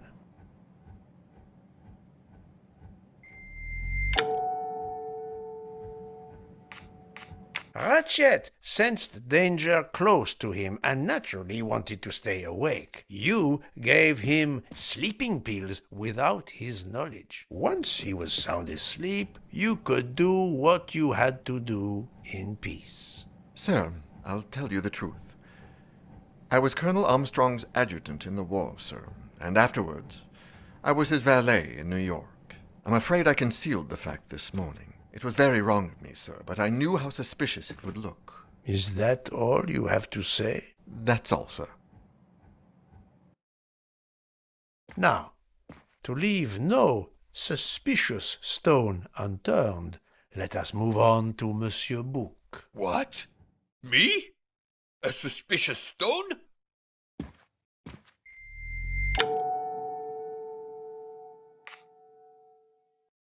Bouc, my friend, of course you are not guilty. You did everything you could to get me on this train. What madness would cause you to ensure, and I speak with all modesty, that the best detective in the world could be present to witness your crime? But doesn't our friendship count as well? Most assuredly, but a murderer can wear all sorts of masks, including friendship. Let us consider our ever-efficient wagon-lit conductor, Pierre Michel.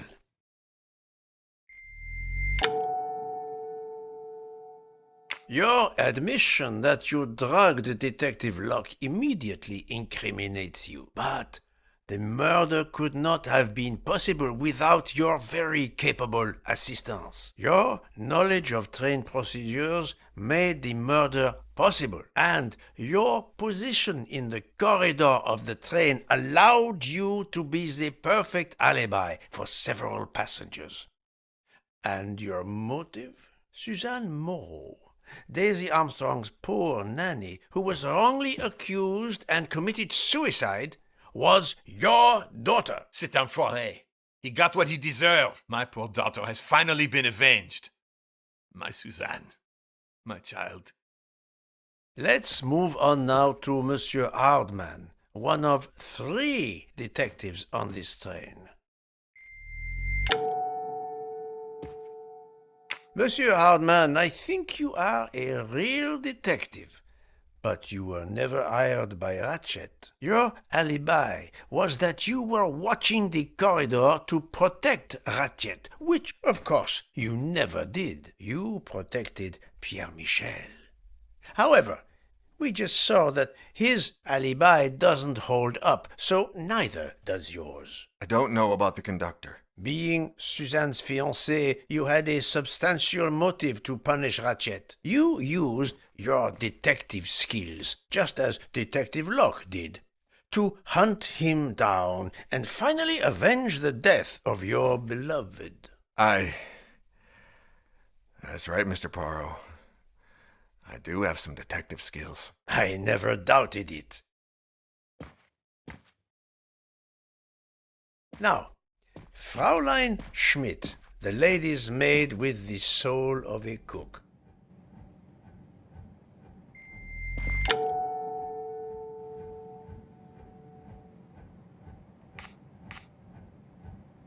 Fraulein Schmidt, you told me of your remorse for drugging Detective Locke. I believe you are sincere. However, as the cook of the Armstrong family, you experienced the drama from within. The death of Daisy, then Sonia Armstrong, who died in childbirth, and finally Suzanne and John Armstrong. So much misfortune in that poor family. The death of this criminal is only justice. Let us move on to Countess Andreny. I was impressed by the earnestness of her husband when he swore to me solemnly on his honor that his wife never left her compartment that night. Should I believe it?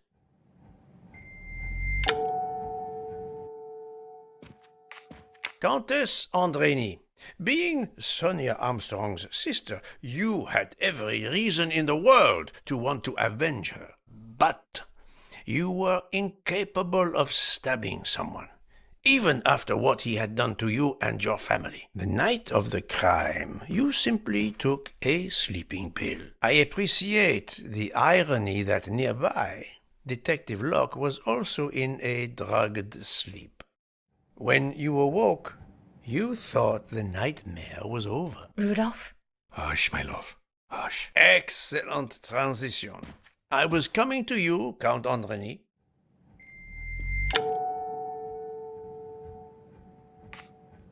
"12 people, a jury. This was very important to all of you. If Countess Andreny did not stab Ratchet, someone had to take her place. And you, Count, the beloved husband. I've seen how fiercely you love and protect your wife." Enough! I would do anything for Helena. Anything. Even that. Yes, even that. Let's move on to Monsieur Foscarelli.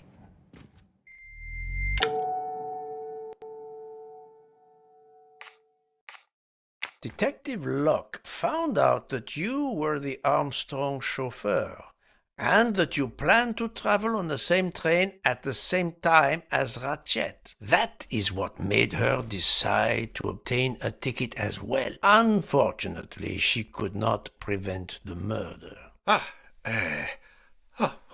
Have you lost your tongue, Mr. Foscarelli? Oh, Daisy.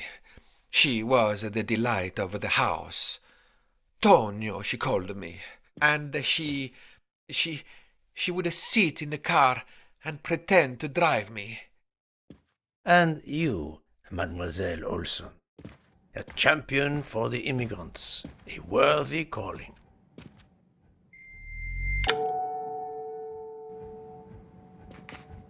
Mademoiselle Olson, you supported Madame Hubbard's story about her connecting door latch, a story that I later demonstrated to be impossible. So, you deliberately lied to me, and you also lied about Mademoiselle Debenham's whereabouts. Enough! I can't take this anymore. I know what you want from me, Mr. Poirot. Very well. Here it is. She was my little Daisy, my angel, so patient. When I patched a scrape or took her temperature, that was my job. But she was so much more to me. She was a shining light in an ever-darkening world. I've tried to honor her by caring for children who have lost everything. Thank you, Mademoiselle Olsen. You too shed light on your part in this mystery. You were Daisy Armstrong's nurse. I will ask you no more questions. It is enough that you have admitted what I know to be the truth, and I understand. Let's move on. Dr. Constantine. You suspect me? I know none of these people. I didn't know Ratchet either, and I've taken a solemn oath to help people, not murder them. You are one of the few people in this room not to have any connection with the Armstrong case. Moreover, your alibi is confirmed by Monsieur Bouc, whom I would trust with my life. That is very kindly said, my friend. We now come to Mademoiselle Debenham and Captain Arbuthnot, whose relationship was not in doubt from the moment I inspected your room at the hotel. You have a bloody nerve. Indeed, I do. We're getting married. Congratulations. But I would rather talk about your relationship to John Armstrong.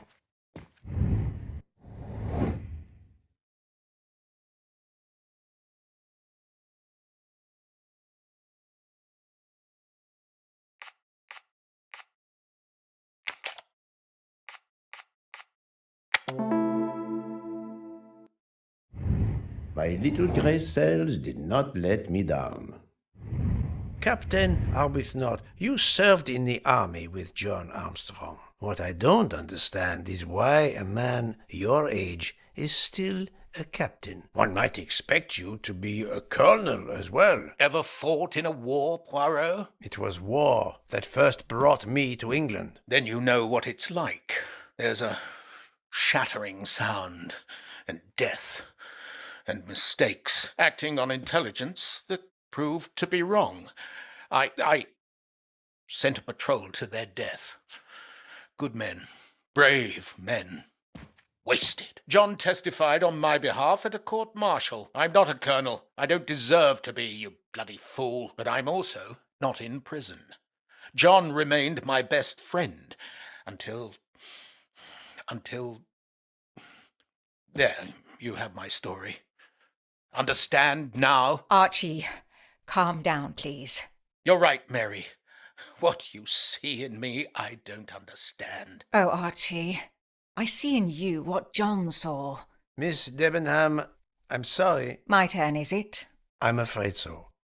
And you have caused me quite a puzzlement. Your connection with the Armstrong family was not obvious. Then I remembered the job you currently hold.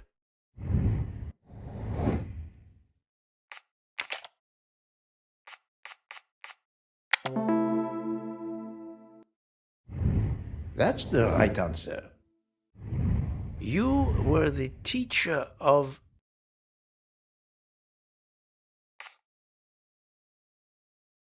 You were the teacher of Helena Andrény, whose maiden name was Helena Goldenberg before she married Count Andrény. Yes, absolutely. Why lie to you?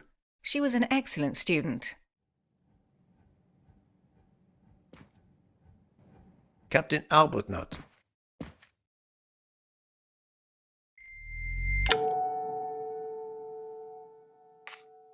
You had one of the strongest alibis, thanks to Mr. McQueen. But his testimony melted like a snowflake. There went your alibi. Poof! Unless you have another one.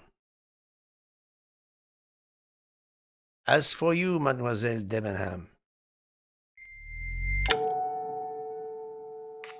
Mademoiselle Olsen was the only one who could confirm your alibi. I think you know where you stand. Very good, Mr. Poirot. Are you satisfied? I will be soon. Now I must turn to Sonia Armstrong's godmother, Princess Dragomirov.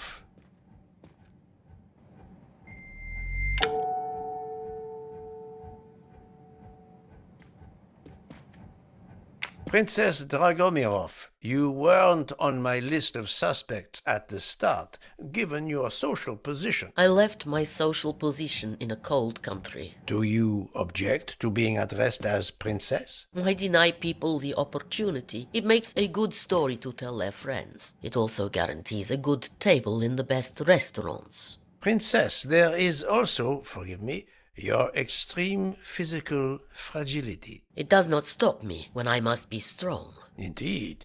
Of more importance, though, is the fact that you're the only left-handed person on the train, and the single blow to Ratchet from a left-handed person was very, forgive me, weak. Finally, I'm afraid I know the alibi that you shared with Fraulein Schmidt is false. You have been very thorough, sir. I hope you will permit me to say we are much alike. I am honored. Now it is time to end with Mrs. Hubbard, or should I say,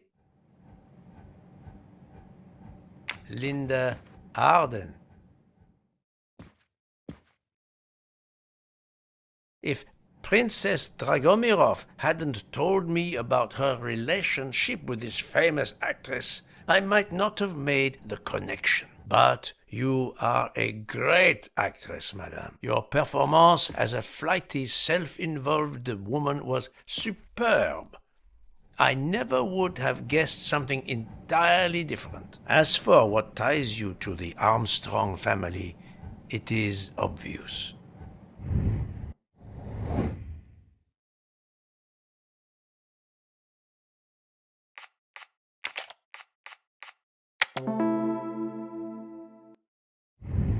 Et voilà.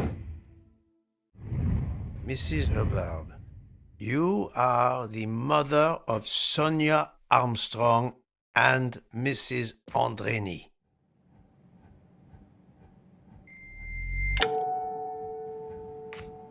Madame Hubbard, you really are a remarkable actress. You put so much effort into your character and into staging the murder. I saw it as a perfect mosaic, each person playing his or her allotted part, so carefully arranged that if suspicion should fall on any one person, the evidence of one or more of the others would clear the accused person and confuse the issue. Everything was meticulously planned. But you hadn't expected that Detective Locke and I would be on this train, and the avalanche would block it on the night of the murder. You had to improvise. But again, improvisation would be another of your skills as an actress. So you came up with the story that the latch on the door that communicated with Ratchet's compartment was hidden by the handbag. I always fancied myself in comedy parts. That slip about the sponge bag was silly. Shows you should always rehearse properly. You know all about it, Mr. Poirot. You're a very wonderful man, but even you can't quite imagine what it was like. That awful day. I was just crazy with grief. So were the servants. We decided then and there that the sentence of death that Ratchet had escaped had got to be carried out. There were 12 of us, or rather 11. Suzanne's father was over in France, of course. First we thought we'd draw lots as to who should do it, but in the end we decided on this way. It was the driver, Antonio, who suggested it. Mary worked out all the details later with Hector McQueen. It took a long time to perfect our plan. We first had to track Ratchet down. Hardman managed that in the end. Then we had to try and get Edward and Hector into his employment. Well, we managed that. Then we had a consultation with Suzanne's father. Captain Arbuthnot was very keen on having 12 of us. He seemed to think it made it more orderly. He didn't like the stabbing idea much, but he agreed that it did solve most of our difficulties. Well, Suzanne's father was willing.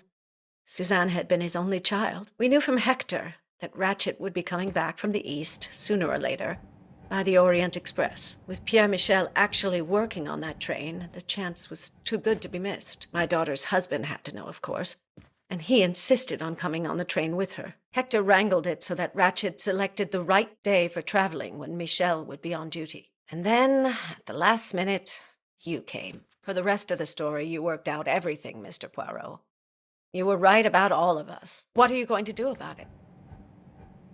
If it must all come out, can't you lay the blame upon me, and me only? I would have stabbed that man 12 times willingly. It wasn't only that he was responsible for my daughter's death, and her child's, and that of the other child who might have been alive and happy now. It was more than that.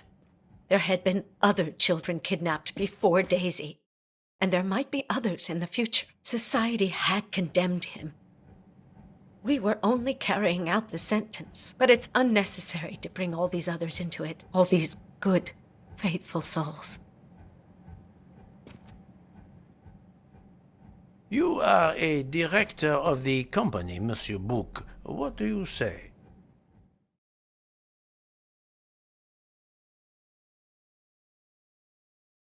In my opinion, Poirot, the first theory you put forward was the correct one. Decidedly so. I suggest that is the solution we offer to the police. You agree, Doctor? Certainly, I agree. As regards the medical evidence, I think that I made one or two fantastic suggestions. Then, having placed my solution before you, I have the honor to retire from the case.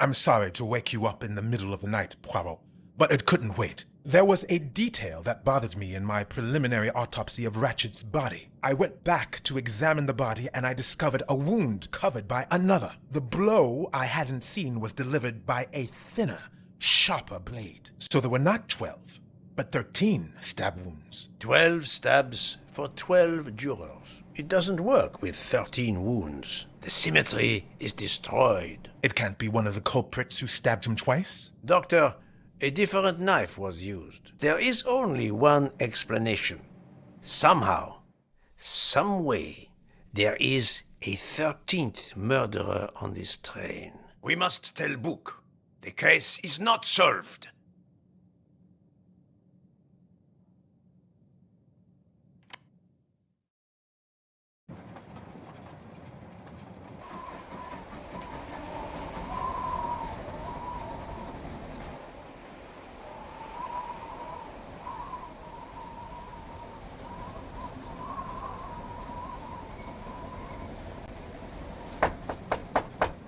Please, come in.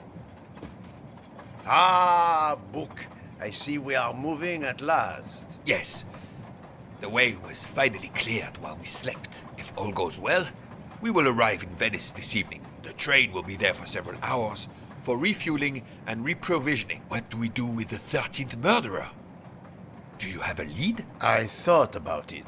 There is one clue that was left aside in my investigation. The diary I found in Ratchet's safe mentioned an appointment in Venice. Someone with the initials A.W. He will never keep the appointment. But there should be enough time. I must try to keep that appointment for him.